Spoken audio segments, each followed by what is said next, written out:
Okay, I'm back for part two. I just listened to all that rambling. I wouldn't change a word.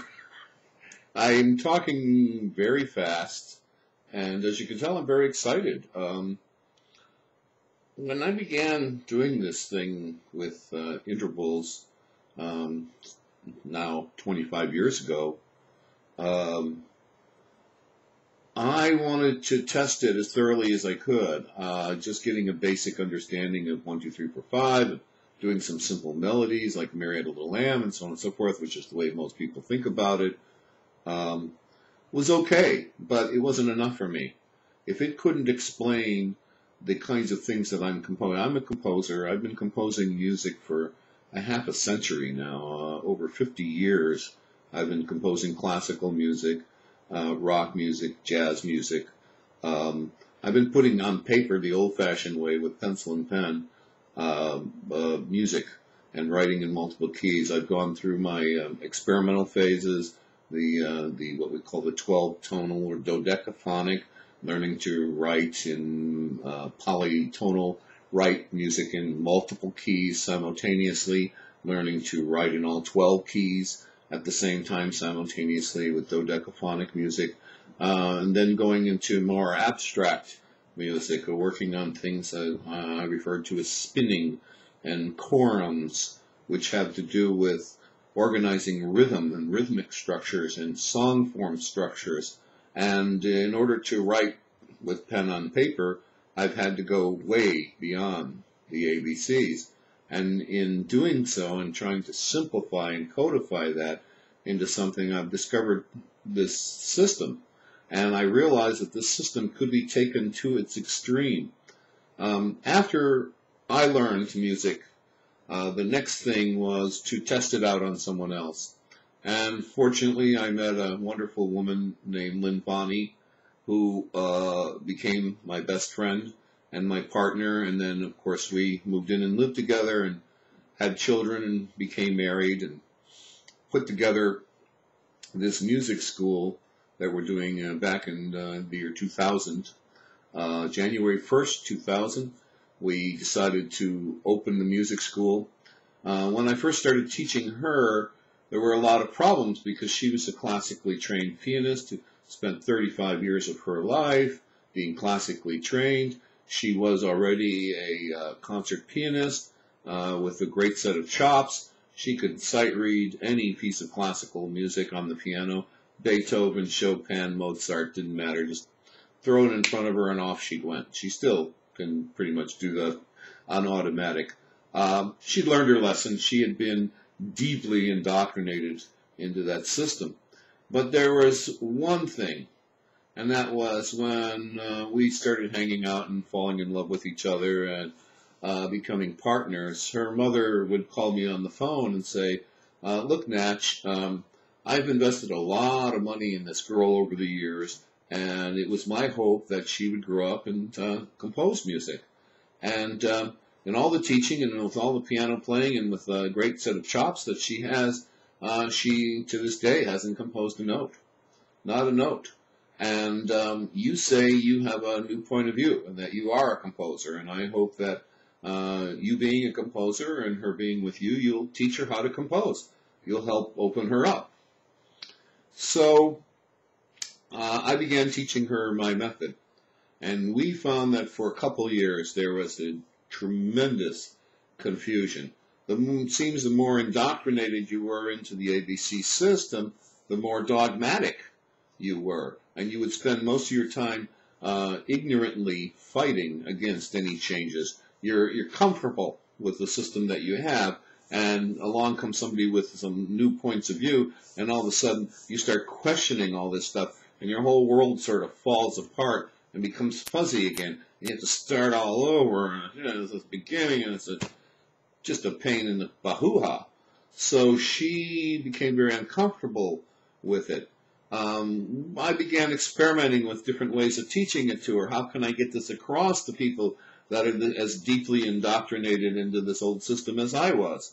What were the shortcut ways? Were there accelerated music lessons, accelerated ways of teaching these concepts? And of course I found some. And with working with her, we found ways of getting this into her head. Finally, she found that she had reached a state in which she was so thoroughly confused by using the old method and the new method that she found herself on an unconscious level cheating. Every time she would start to read a piece of Chopin, she'd start reading it by number, and a few measures in, without realizing it, her subconscious mind would switch over to the ABC system, and she'd just go on reading it. And since she had forgotten with the ABC system how it was she was reading, as most people who are well indoctrinated into that thing will actually forget how it is they're reading, and they'll just respond. It just becomes a reflex, like a karate move. She found that by opening up these neurological pathways again and bringing in a new information, that she went through this confusion period, and she would find on an unconscious level that she would cheat, and that she would just start reading the way she knew how to read, and then fool herself into thinking that, oh, I did it. But then when she questioned her integrity and she questioned herself, she realized, no, she didn't. She was cheating. There was a part of her where the old habits were constantly wanting to make the situation comfortable. And the need to make the situation comfortable made her get more annoying.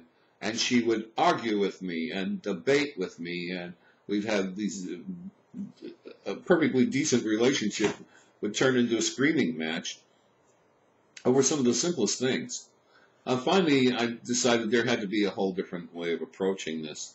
And so I racked my brain for months and finally had a couple of those great aha moments that one has in their life. And I had managed to take what I knew about intervals and simplify it quite a bit.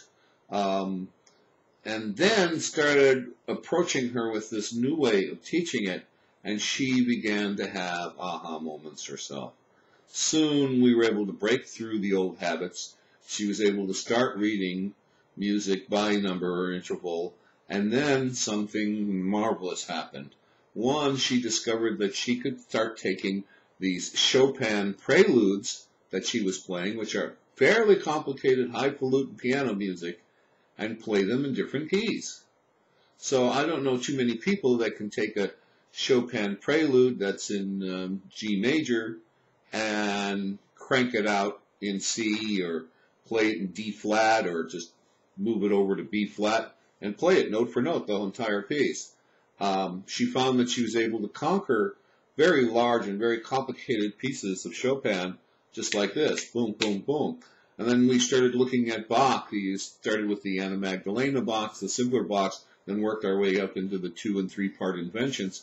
And it got to the point where in the 3-part and 4-part inventions, she was able to, even with things as complicated as the fugues, she was able not only just to play the piece, but she was able to translate into another key instantly and play it. She could read it in one key and play it in another key. Well, another marvelous thing happened.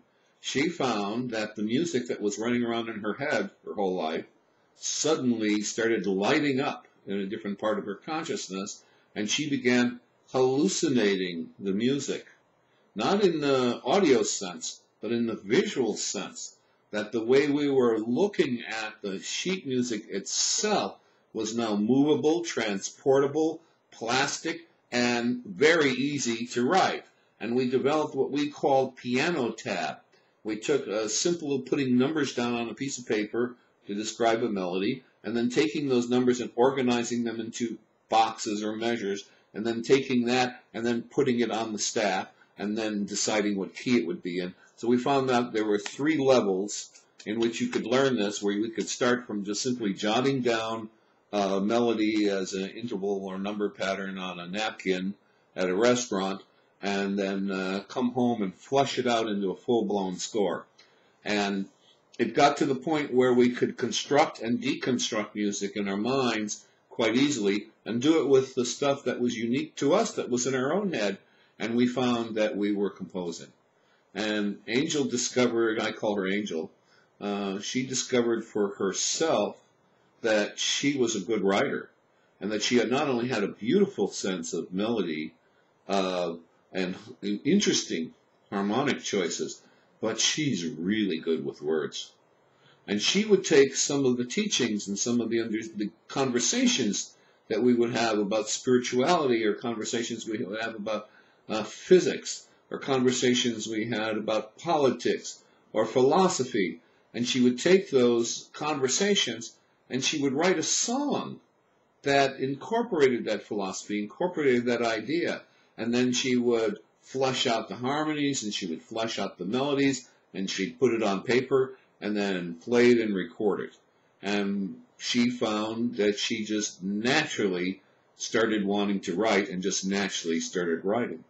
We both discovered that the more you wrote music, the easier it was to learn to read. That teaching people to read music and then hoping that they'll write is backwards. It's not how we actually learn language. We learn to write the ABCs out, and then we learn to take two consonants, put them on paper, and stick a vowel in there like B-A-T, C-A-T, K-A-T, D-A-T, and we learn to construct simple words from these simple alphabets. And then those words constructed sentences, and so on and so forth. And that every step of the way, you had to actually use a pencil and paper to print these words. And then later, when you became more advanced, you learned the scripted form of the letters, till finally you could connect them together and write scripted. We found out that the same process works when you're learning music, that you could learn to read music by writing, and that if you start with a simple sort of printed version of it, which is just notating intervals on a napkin just randomly, keeping, and then going back and looking at it and seeing if you could draw the flags in over the numbers that represented the rhythm, so you could capture the rhythm, then going back over that and then learning the scripted version, which is learning to write it out on the scripted paper in full-blown writing. We found that that process became very easy and helped us learn to read, and was a form of ear training. That as we wrote more and more things, and as we pulled more and more stuff out of our head, either our own melodies or just old melodies that were floating around our head, TV commercials, the openings to television show themes, children's things that we had learned when we were kids, or for me, I would sometimes just sit around and think of something like a Broadway musical like The King and I, and then I'd sit around all day asking myself, how many songs are there in The King and I, and how many can I learn to play by ear? And then bashing these songs out by ear and writing them down one after another, I learned to get the scripting to flow. I developed the handwriting. I learned clarity, and I learned to think by writing, and I learned to read by writing, and I trained my ear through writing.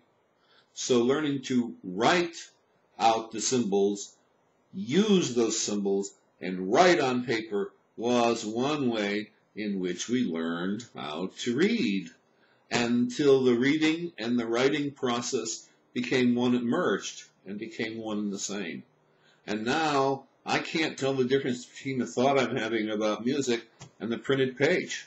I sometimes will make up an entire piece in my head, and the entire score will hallucinate the entire score in my head. So now I just grab a pencil and paper and just sort of copy what's going on in my mind. That's a beautiful, full-blown graphic illustration of the music script. And I just write it out. I'm just copying what I see in my head, the way an artist can get the image of a rose in their mind and then just draw a rose and twist it into any shape and make it any color they want to. We then decided to open the school, because the next step was try this experiment on other people. And I didn't want to write a book. I didn't want to go to college and to get a degree in this. I didn't want to share these ideas with anybody else until I was absolutely sure that this worked. And what we discovered was people who come in here who have been trained and had music lessons in the ABC system and were well grounded in that, we've had to wrestle and fight and go through this process, this rebirthing process, with all the trauma of rebirthing, with all the feelings and insecurities. They go through this period of time in which their brain is fuzzy, and then all of a sudden some light comes through the tunnel, and then it all clears up, and then all of a sudden they realize that, ta-da, they can do this both ways. We're not replacing one for the other, as a lot of people accuse me of. What we're doing is enhancing what you already know about music with a way of looking at the bones of the thing, looking like with X-ray into the body of music and seeing the bones and the marrow and the tendons and the ligaments and the muscles that make up the body. With people who never studied music, who know nothing about music, the interesting thing is kids who come in here and want to learn to play the piano and know nothing, we found that we could teach music to them with little or no words, that it wasn't even necessary to explain it, that a lot of what we were doing was self-explanatory. And the problem that you mentioned in your letter about when you read things, it's either very, very simple and then suddenly leaves you hanging, or it's extremely complicated and you're scratching your head going, how am I going to figure that out? And there seems to be this chasm in the middle where we're left to hung out to dry. That seems to be my experience and other people's experience of music. But we found out with this particular method that every single step of the way, from the simplest thing to a complete total mastery of the analysis of a classical piece, has a logical progression, and every step leads to the next step in turn, and every piece of knowledge and sub-knowledge are interlocked with each other like a huge chain interlocked, and that most of it doesn't even need to be explained. That the logic is so perfect that people figure it out on their own.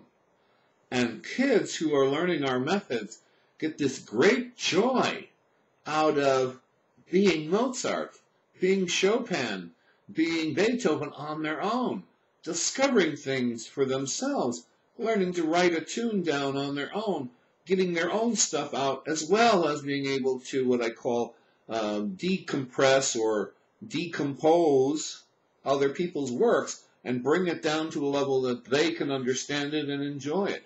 And then build that knowledge back up and can do a lot of it non-verbally. You get one of our tab piano music books and you put this device that I created here. I have this device that I call an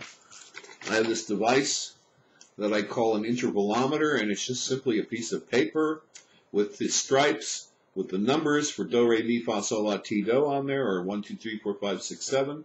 This sits on your piano behind the keyboard. So here's the piano keyboard.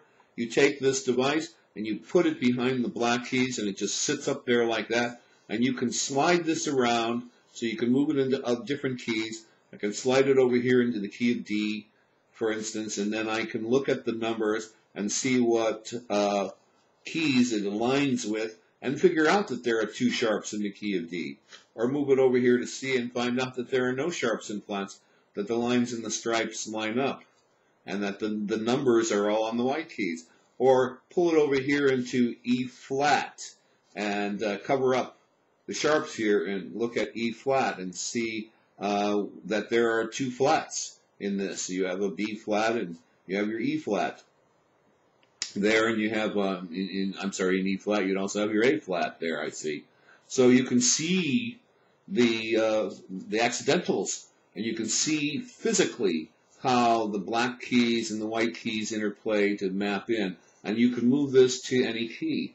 Now when you learn to play a song, let's say in the key of C, as a simple pattern, 3, 2, 1, 2, 3, 3, 3, 2, 2, 2, 3, 5, 5, I can move it over here to F sharp and play it 3, 2, 3, 2, 1, 2, 3, 3, 3, 2, 2, 2, 3, 5, 5, 3, 2, 1, and there it shows me the thing in F sharp. Or I could move it over here into the key of E with the 4 sharps that the key of E has, and play the keys that visually I see. So it gives us a visual thing to tie into. And I've learned how to take this and also put it on the fingering, put it over here on the, say, the fingering chart. Take your flute and write out chromatically all of the fingering patterns chromatically for the flute so they line up with each of these. And by sliding this around, we can then look up the fingering patterns for any key, any major key on the flute. And I can read flute music that's in the key of G, and simply by moving this visual slider to another place, find, say, the key of D on the flute, read a piece of music in the key of G, and play it back in the key of D instantly while I'm learning the song. So, and then I've developed these fingering charts using this. I call this an intervalometer. That is an interval meter. It's a meter stick, or like a ruler, that visually shows us the major scale. On the other side, when you flip it over, is the natural minor scale. The color codes on both sides, the blues here gives us the blue keys, so we can play a 1, flat 3, flea, 4, 5, flat 5, flive, or sharp 4, shore, 6, flat 7, flevin, or 1. And we can play the blues scale. Over here, it shows us the natural minor scale, 1, 2, 3, 4, 5, 6, 7 in minor. And the red stripes, if I change the 7 here to a red 7 and play that number instead of the 7, go 1, 2, 3, 4, 5, 6, red 7, 1, I get the harmonic minor scale. And if I play the 2 reds going up the scale and then don't play them coming down, I get the melodic minor scale. So this visually shows us the 3 different minor scales, the natural minor, the harmonic minor, and the melodic minor. This side shows us the major scale and the blues scale. And with it and this, you basically have a calculator in which you can do anything you want to do to figure out any scale, anywhere, anytime, and enumerate it. Also learn how to number music that way. Give me a moment here while I take a break.